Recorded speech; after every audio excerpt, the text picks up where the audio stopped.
saya Ferdiansyah, kelas 2 Rek AMGT 4. Baiklah, saya akan menyampaikan beberapa materi tugas UAS pengantar manajemen. Yang pertama, kebudayaan dan gaya manajemen. Budaya adalah keseluruhan sikap dan pola perilaku serta pengetahuan yang merupakan suatu kebiasaan yang dimiliki oleh suatu anggota masyarakat tertentu. Gaya manajemen adalah prinsip-prinsip yang terdiri dari metode, kemampuan, dan teknik yang digunakan manajer saat menangani situasi. Pada dasarnya, pentingnya budidaya perusahaan itu, bagaimana manajemen memilih untuk memperlakukan orang-orangnya akan mempengaruhi segala menjadi lebih baik atau lebih buruk. Di sini kita akan menaikkan nilai budaya dengan tugas manajemen. Tentu saja kita sudah tahu tugas manajemen itu sebenarnya apa saja. Pertama, perencanaan atau planning, di mana tujuan dan sasaran perusahaan ditetapkan untuk mencapai suatu tujuan.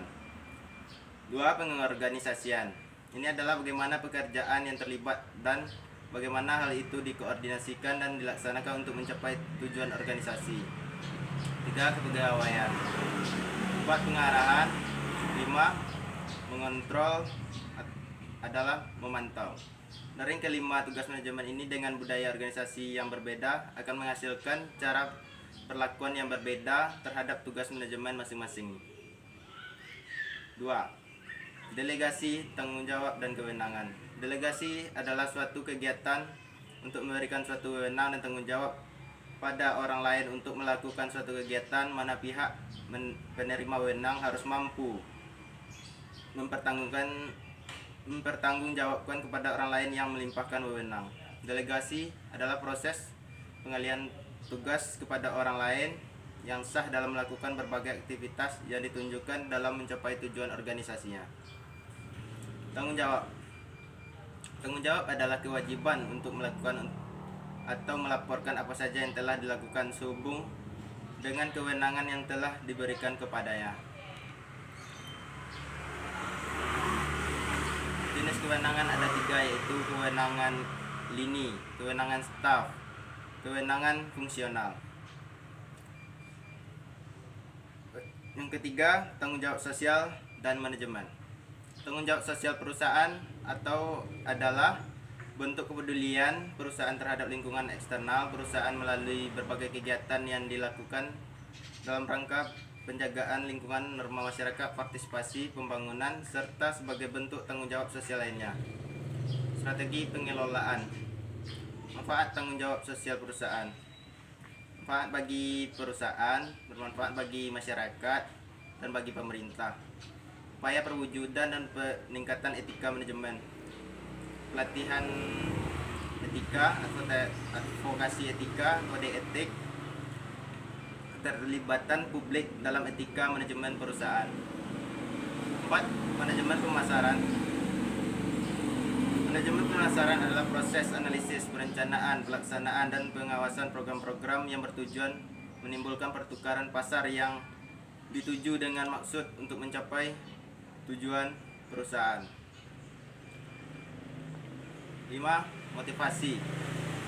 Dua konsep penting fungsi pengarahan pada individu, yaitu motivasi dan kepemimpinan.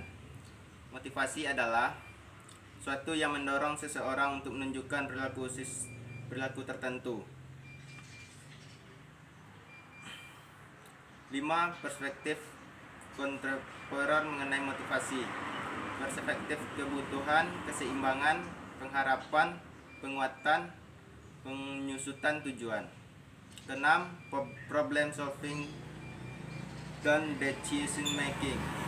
Menjadi seorang manajer selaku sosok yang berkecimpung di dalam lingkaran manajemen dan sekaligus sebagai pemimpin dalam suatu perusahaan haruslah memiliki paket yang komplit dalam menjalankan seni memimpinnya. 7. Kelompok kerja dan komunikasi dalam organisasi. Kelompok itu tujuan kelompok adalah kumpulan 2 orang atau lebih saling berinteraksi dalam saling mempengaruhi untuk satu tujuan tertentu yang dipahami bersama. Kelompok kerja. Kelompok yang disusun oleh organisasi dengan tujuan untuk menjalankan berbagai pekerjaan terkait dengan pencapaian tujuan organisasi. Yang kedelapan, konflik. Konflik adalah suatu situasi apabila salah satu atau dua belah pihak menunjukkan permusuhan dan menghalangi usaha masing-masing untuk mencapai tujuan atau sasaran. Ada dua faktor yang bisa menyebabkan konflik. Yang pertama, faktor manusia. Faktor timbul karena ciri-ciri kepribadian individual, antara lain sikap egoistis. Faktor organisasi, persaingan dalam menggunakan sumber daya, perbedaan tujuan antar unit-unit organisasinya. Mengatasi konflik. Hal-hal yang perlu diperhatikan dalam mengatasi konflik: pertama, ciptakan sistem dan pelaksanaan komunikasi yang efektif. Kedua, cegahlah konflik yang destruktif sebelum terjadi. Tiga, tetapkan peraturan dan prosedur yang baku, terutama menyangkut hak karyawan. Yang keempat, atasan mempunyai peranan penting dalam menyelesaikan konflik yang muncul. 5. Ciptakanlah iklim dan suasana kerja yang harmonis. Dalam video penyampaian atau penjelasan tentang pembahasan pengantar manajemen ini, bisa kita simpulkan bahwa dalam sebuah organisasi sangatlah diperlukan sebuah manajemen yang baik. Keberhasilan suatu kegiatan atau pekerjaan tergantung dari manajemennya. Pekerjaan itu akan berhasil apabila manajemennya baik dan teratur, di mana manajemen itu sendiri merupakan suatu perangkat dengan melakukan proses tertentu dalam fungsi terkait. Dalam manajemen perlu diperhatikan prinsip-prinsip, fungsi, tujuan, hingga cara membangun tim yang baik agar organisasi yang dijalankan dapat berjalan dengan lancar. Sekian dari saya. Apabila ada kekurangan mohon dimaafkan. Assalamualaikum warahmatullahi wabarakatuh.